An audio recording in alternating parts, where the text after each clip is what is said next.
Welcome to the greatest podcast in sports betting entertainment. My name is Tanner Kern, certified G, bona fide stud, and you can't teach that. In this right here, this is G Money Grant Mitchell. We are here breaking down the biggest storylines in the world, including the U.S. soccer team falling flat on their face at Arrowhead Stadium last night and Hawk Tuah. And you can't teach that. Bada boom. Man, the people in the room. How you doing, Grant? I'm doing pretty good, Tanner. It's a Tuesday. Normally we're here on Mondays, so not quite fresh off of my trip. But over the weekend, I did take a little weekend trip up to Philadelphia, city of brotherly love. I know that I've been there one time before, but I can't remember when or why. I just know that I've seen the Liberty Bell. I think I have a picture with the Liberty Bell. But again, I don't remember when I went or why I went. So it was cool to go back up there, just walk around, explore. It was with some friends. One of my friends is he's actually an FBI special agent in Philly, so he knows the streets really well. I was able to take us to some landmarks. We got rented bicycles, went around bar hopping, did some cool stuff. It was fun up there. That's such a shit city. Like, no disrespect. Like, it's not a nice city.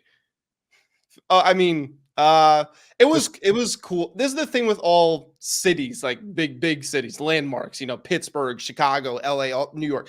Like there are gonna be dirty parts, there are gonna be some people that look like zombies on the benches, but you're there for the atmosphere, you're there for the things to do, you're there to be able to walk around and explore. And also we were right in the heart of the city.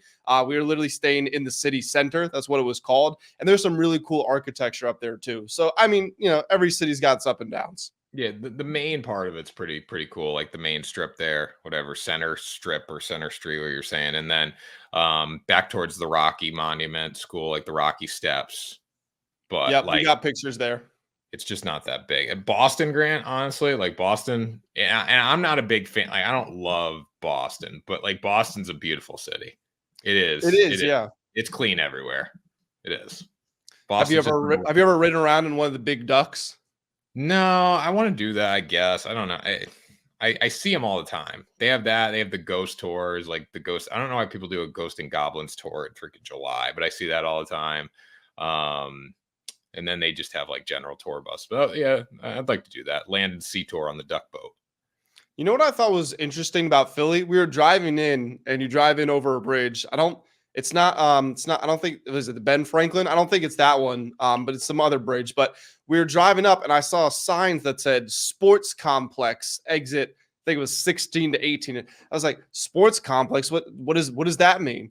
And my girlfriend who was with me said, well, I'm sure the Philadelphia people know. And I said, well, yeah, probably, but why not just say what it is? It just says sports complex. I don't know what's there. And then we drove another mile or two and I looked off to the left, and right on kind of the outskirts of the city, you had Lincoln Financial Field, you had Wells Fargo Arena or Stadium, whichever one. And then what's the Philly Stadium name? Bank.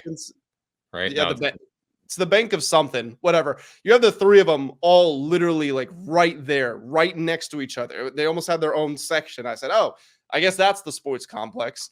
But I thought it was interesting. Like, it's just, if you want to go to a sporting event, you go to the same place every time. It's not like basketball here, football there, hockey there. Nope, they're all right there. Yeah, that's a cool aspect. They share the parking lots and stuff down there, which is nice. Like, and that's a little, you take like the taxi, or not the taxi, the subway to get there, which is cool.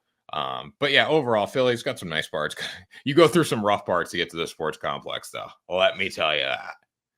Yeah, like I said, the friend who was our tour guide there works in the FBI, and I forget I forget the name of their metro. It's some like EPSA, something like that. But he said, do not go on that. Like, if you want to go to the game, you have to go on a game day at the same time everyone else is going. Don't take that route when there's not a game going on. And I guess there was a shooting there like the day before we got there or something. He said, yeah, just avoid that part. Yeah, definitely. Well, speaking of big news, like shootings, Hawk Tuah, the Hawk Tuah girl.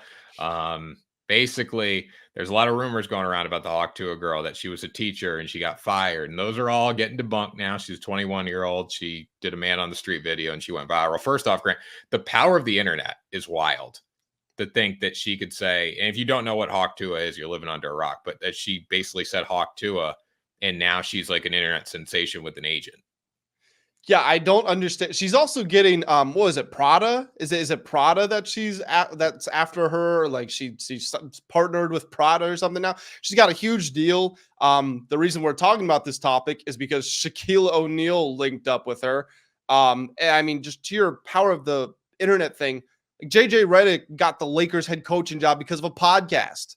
Like this type of stuff happens everywhere now. If you are somebody who has, if you know, it honestly doesn't even matter if you have a corporate job. If you have any sort of aspirations to do something by yourself for yourself, it starts on the internet. You can just achieve anything these days. Yeah, with the power of organic social media, it's crazy. So yeah, she was with Shaq. She linked up with him. I don't understand the craze over it. Like people. I understand people giving her $600 to spit in a cup. Did you hear that story? I understand that more than like everyone wanting to meet her and stuff. You know what I'm saying? Yeah, I mean, again, people fanboying over, like she said, it wasn't even that funny. Like the whole meme is not even that funny. Like it's just, I don't know. It is what it is. Like I don't know what to say. Yeah. Well, somebody placed a Hawk Tuah parlay on FanDuel. I saw that was kind of like right when this started taking off, and I feel like it's just getting bigger and bigger. Hawks to win the NBA championship next season, and then Tua to win the MVP award. Probably not going to hit, but you never know. No, you never know. But I mean, that's probably like what, 1,000,000 to 1. That's not happening. Yeah, definitely. Well, Grant, we should probably, before we get into soccer, we should probably talk a little bit about NBA free agency. A couple of the big moves yesterday. Klay Thompson, the Warriors are done. So, what are your thoughts on that? Yeah, so I actually just finished writing an article about 10 minutes ago. Not about Klay Thompson, about Paul George. And it was about Shams Charania and his reporting. And look, I got massive respect for Shams. I think he does an incredible job. But this is now the second time that he's been linked to some sort of controversy because of his reporting. Basically, what happened was NBA free agency started on June 30th. On June 20th, so 10 days before, Shams tweeted that contact between the 76ers and Paul George has gone cold. Philadelphia has lost its interest. They'll be looking to spend their money elsewhere. And then obviously Paul George does end up signing to the 76ers really early on July 1st. It was like 2 a.m., I think. And so this was the second time a situation like that had sort of happened. If you remember in the last NBA draft, Shams tweeted the day of the draft, the Charlotte Hornets were going to take Scoot Henderson, or at least they were growing very interested in him. And then they ended up taking Brandon Miller. All the betting markets flipped on their head and everything.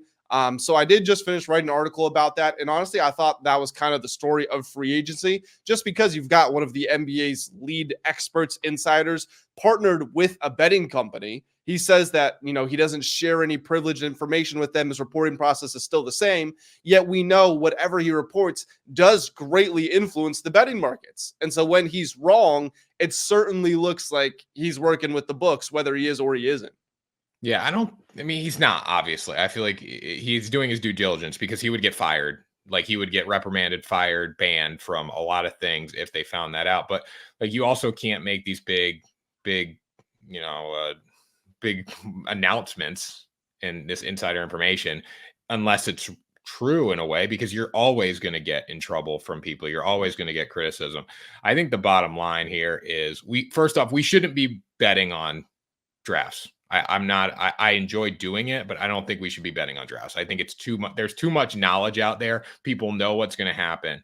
It just shouldn't be allowed. That would eliminate this problem, number one. And I think, all these NBA insiders like Woj, Shams, like they all get different information. They all have different people that they're leaning on for this information. So maybe at one point, Paul George wasn't tied to the 76ers. Maybe that the conversation did die out. And then somebody came in, agent came in, or the team came in and said, hey, we're going to give you more money, or we'll bend here, right?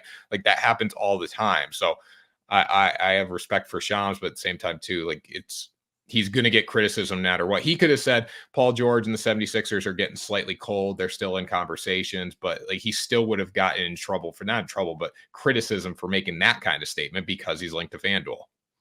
Yeah, I agree with that. From a basketball perspective, I think the Paul George move to Philadelphia is actually really good. I don't know what you think. And of course, anytime we're talking about the Sixers, and Paul George is not the image of a pristine medical record, but he did play 74 games last year and, early 30s, good for him. whenever you're talking about the 76ers, you are talking about Joel Embiid's health. So it always does come with that caveat. But if you look at the big three of Embiid, Paul George, and Maxey, not only is that an excellent big three, potentially the best in basketball, I think maybe out of respect, you also got to put Tatum Brown, and then whether you want to put Holiday or Porzingis or White, whoever you choose, they're honestly more of a big five. But my point being, not only is the Sixers big three competitive with the best in the league, they fit together perfectly. So health is going to be the biggest thing for them. And of course, they do still have to fill out the rest of their roster. But I think they are a tier one contender for the championship and moving into next year. Yeah, I agree with that. I think getting Andre Drummond was big too. Spill Joel Embiid a little bit. Keep him healthy, because that's the biggest thing they need to do. If Joel Embiid's not on the floor, they have absolutely no chance to win. But if he is and he's healthy and he's playing one of the playoffs, they got a good shot. Klay Thompson, any surprise there? You know what? Everyone's surprised that he didn't take the deal with Golden State. I know there's tension there, but everyone was saying too, one of the reasons he's going to Dallas is because of the tax breaks you're getting in Dallas. Like, that's another reason he's going there. So like, he's taking less money, but he's going to make more in tax. He's going to have to give less in taxes. Yeah, so I don't know quite what to make of that. I was interested in the different tax breakdowns. So I read an article from Fortune magazine, and basically the headline was, it wasn't this, I'm paraphrasing, but it was something along the lines of California millionaires moved to Texas trying to save on taxes, and it ended up working against them. And then it went into about how, even though Texas has no personal income tax, they have very high just cost of living taxes, very high property taxes. And so the California people who moved to Texas actually ended up making less money. I don't know quite what to think, because a lot of people still say that Texas is the better place to live.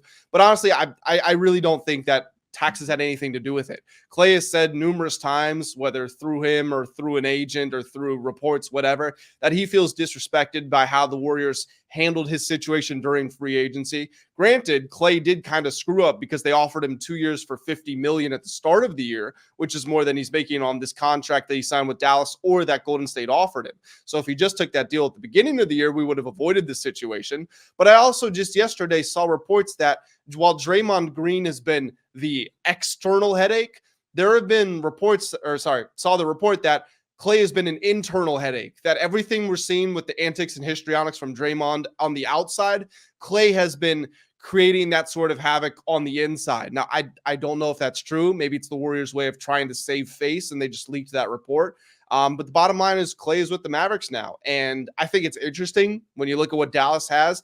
They have, obviously, Kyrie, Luka, and Klay. Three unbelievable offensive weapons. PJ Washington also pretty good. But what Klay's going to do is he's going to offer some more off-ball / movement shooting, something they really lacked against Boston. As a Celtics fan, the Mavericks couldn't shoot a beach ball into the ocean. Klay Thompson's going to be able to knock down some shots for them. But I do really worry about their perimeter defense. I mean, Derrick Jones Jr. was guarding the best assignment or the toughest assignment every night. Are you going to ask Klay Thompson to do that at this stage in his career? I don't really know if you can. But on the other hand, you can't ask Luka to do it, and you're not going to ask Kyrie to do it. So even though it looks like an upgrade on paper, and Dallas did do a much better job filling out their bench, I still have real concerns about them from a defensive standpoint. Well, I think their defense comes down to if Luka's going to show up. Like, perimeter defense, say what you want about it. If they can control the paint and not allow these easy slipages to the hoop, I think they're going to be okay. And that's one area where they can, not give up on, but you just can't give up the corner threes, and you got to find a way to scheme to not do that. Looking at Klay Thompson going there, I think it's huge for them, because it's Klay Thompson not having to be the Klay Thompson of Golden State, right? He's not going to be the one that's going to be the authority trying to score every single night, like being right behind Steph, trying to be that guy. He doesn't have to be that guy in Dallas. He can just be a nice supportive role there and still a headliner on the team, obviously. But Luka is the guy. There's no doubt about it. Kyrie's also the guy. Everyone on that team kind of funnels to Luka and saying, hey, you are the one taking the majority of the shots here. So I think it's going to be really good for him in that sense, because he doesn't have to press as much as he had to press in Golden State consistently. Yeah, it's a good point. You know what else this Klay Thompson to Dallas signing says, right? Yeah. What? It says nobody wants to play with the Lakers. LeBron supposedly offered to take a discount of up to $20 million per year that he wanted the Lakers to sign Klay Thompson. He wanted them to sign James Harden. He wanted them to sign Jonas Valanciunas. There were a couple other guys he put up there. DeMar DeRozan is now one of the leftovers, even though I personally hate the fit. But Valanciunas is going to the Wizards. Klay is going to the Mavericks, and Harden's staying with the Clippers. Now, I don't think this says, because it would be silly to say that nobody wants to play with LeBron. I think that's total nonsense. What it does say, to me at least, is that people are not disillusioned by the Lakers brand anymore. They see how bad the front office is. They see that they're not paying guys top dollar. They see the chaos. They see that even though the Lakers went to the Western Conference Finals a year ago and, maybe should have done better, had a real chance if they didn't run into the Nuggets this year, they've still been a play-in team like 3 of the last 4 or 4 of the last 5 years, whatever it is in that situation. And LeBron's still a top 10 player. Anthony Davis is probably a top 10 player, but it doesn't matter when your front office has not done a good job, whether it's making coaching hires, whether it's pulling off good trades, whether it's free agency decisions. The Lakers just have not aced or not checked those boxes. So some of these marquee free agents, even though they've had the opportunity, and the Lakers wanted to pay Klay more money than the Mavericks did. Let me say that. And Klay still chose to go to the Mavericks. So yeah, looks like the Lakers are just running it back again. Everyone seems miserable with the Lakers, though. It seems like a miserable, sad organization right now compared to Dallas. Like they're having fun down in Dallas. But speaking of the Lakers, Grant, if I was a player and I saw them draft Bronny James, and I'm all for the nepotism here. LeBron's earned the right to draft his son if LeBron wants to draft his son. But if I'm a player from the outside looking in and, knowing what you're talking about with the front office and how they've handled things, and you take Bronny James, and we don't know what Bronny James's role is going to be on this team by any means. But if I'm seeing that from the outside and I'm seeing that's the kind of pull that LeBron has here, and I don't know if I want to associate myself with that. As much as it would be cool to play with LeBron, I'm just seeing, a front office hire JJ Redick, who's never had coaching experience. Great. I think he's going to be a hell of a coach. It's probably not going to happen right away. I'm seeing them draft LeBron James' son. I'm just seeing a lot of stuff going on that I wouldn't necessarily like if I'm a free agent. No, I agree with that 100%. And LeBron, like I said, LeBron to me and probably to you is still a top 10 player in the league, but he is going to be 41 years old in this basketball season. Yeah, he probably doesn't have too long left. And I know that some guys will sign 1 year and try to go ring chasing. But again, the Lakers are right now probably expected to be a 7 through 10 seed. That's not ring chasing. If they had signed Klay and they had signed, Valanciunas and maybe one other guy, and they're looking for like the 8th man on their bench, then okay, maybe I'll take a 1 year to go ring chasing. But ring chasing is not happening in LA right now. They're just trying to get back to the point they're even in contention for a top 4 seed. Yeah. And I don't know about you, but if Bronny does not have a great summer league, if he is struggling during summer league, I think there's going to be a lot more criticism about the whole nepotism conversation. Again, I think LeBron's deserved it, but we're really going to hear. There's going to be the culture, the news around the locker room, the news around the team. If Bronny doesn't come out and have a really solid summer league, not saying it has to be great, he doesn't have to be better than the number 1 pick, but he has to be good enough where people aren't going to be like, you just drafted him because of LeBron James. Yeah, he has to look like he belongs on the floor. And to be fair, I think if you just analyze the way he plays, I think he fits in with that. His problem is that at USC, he did not shoot the ball well at all. I think he shot 27% from 3. The role he's going to play in the NBA, he's not getting, knock on wood. Hopefully he turns into a star. It would be great. He's probably not going to be a star. It would be, if you just look historically at the success rate of second-round picks, he's probably not even going to be a rotational player. The odds are against him having an NBA career more than 2 to 3 years as a 55th pick in the draft. It just doesn't happen. So if he's able to play 12 minutes a night, he's already beating the odds. Now, again, he doesn't have to go out to the summer league and look like a star, but if he wants to actually prove himself, he has to play the way that he did in college in terms of fitting in, getting after it defensively, moving the ball, making smart passes, but then he also has to make his shots. Because if he's not, there's no place on the court for a 6'1" guard who can't shoot and isn't a Chris Paul where he's going to average 10 assists per game if you want. That's not who Bronny is. He is an intelligent player. He will move the ball where it needs to be, but he's not a facilitator. He's not the type of guy. So yes, I totally agree with you on that. Do you want to transition this over into the actual topic of nepotism? Yes, we can. But I want to say one more thing too. Rich Paul, I know he doesn't want to sign a two-way contract. Bronny, I think, would have benefited from a two-way contract. Like, he would benefit being on the floor playing more because he hasn't played a lot of basketball at a high level. He didn't play much at USC. So, yeah, let me just say, I do agree with that. And I know a lot of people have criticized the Lakers for taking him based on his college stats.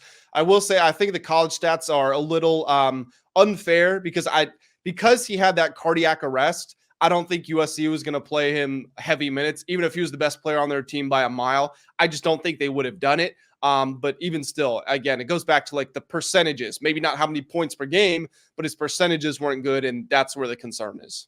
Yeah. Now, this nepotism story is getting a lot of notice because it's LeBron James. It's one of the highest profile athletes in the world. But there's a lot of nepotism going on in sports right now. There's a good thread. This is from George Reister on Twitter.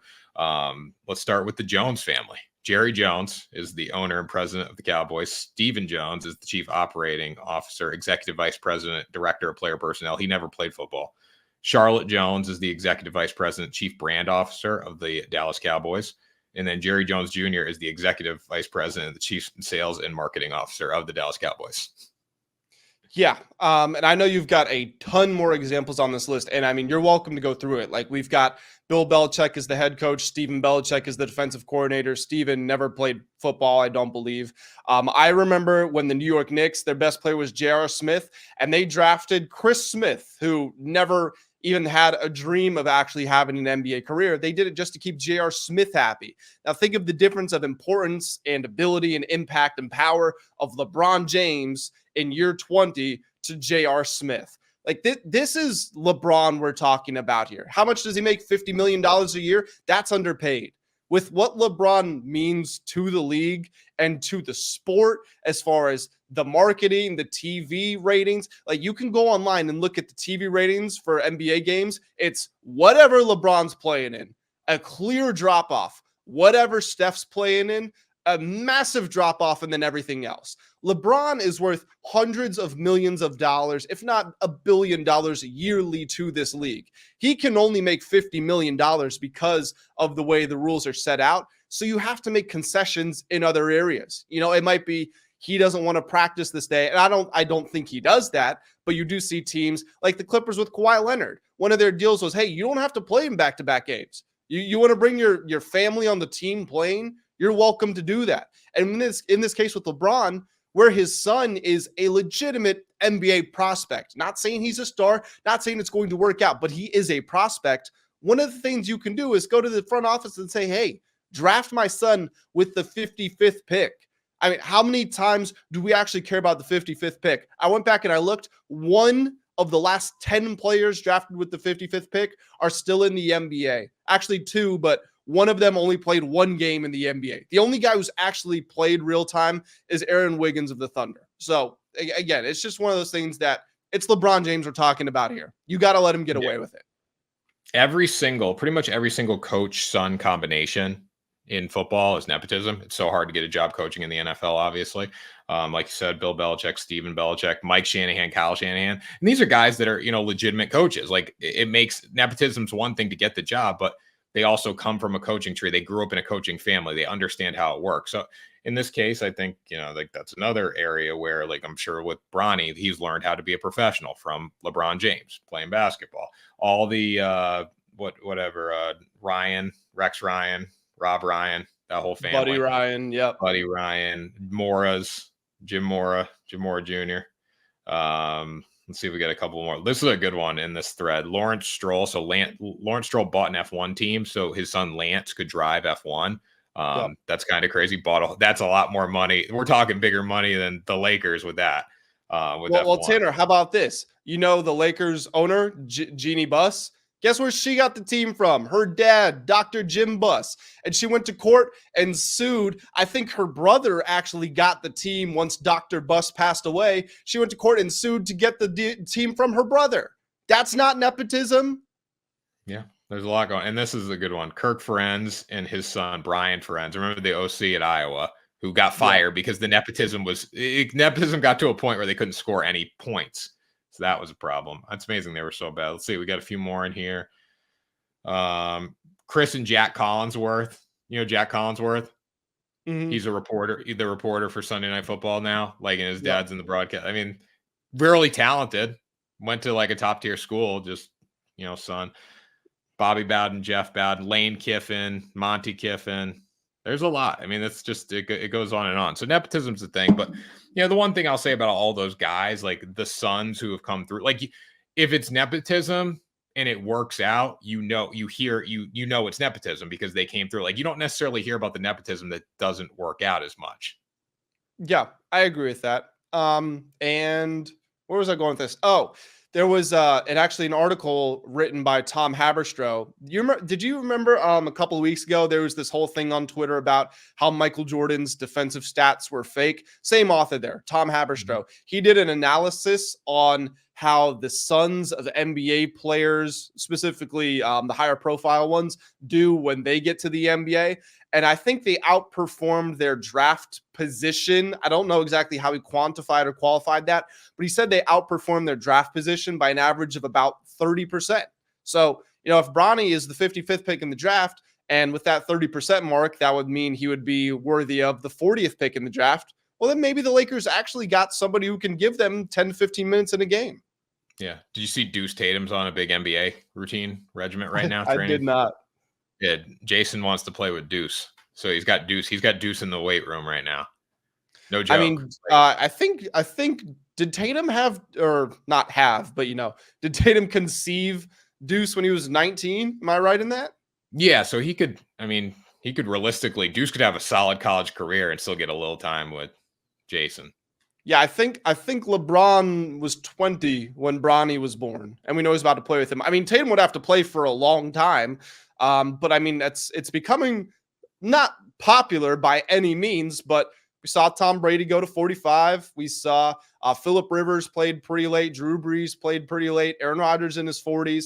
You've got LeBron who's going to be 41. Durant's going to be 36. Steph's going to be 36. Those guys look like they've still got 4 to 5 years left. So 20 years from now, when Tatum's at the end of his career, maybe it's somewhat common for players to have 20-year careers. Deuce in the NBA. Can't wait for that. Little Deuce. You think Tatum's going to be a Celtic when he retires? Yeah, Celtic for life. Jaylen Brown will not be a Celtic for life. Jason, I don't think so either. I agree with that.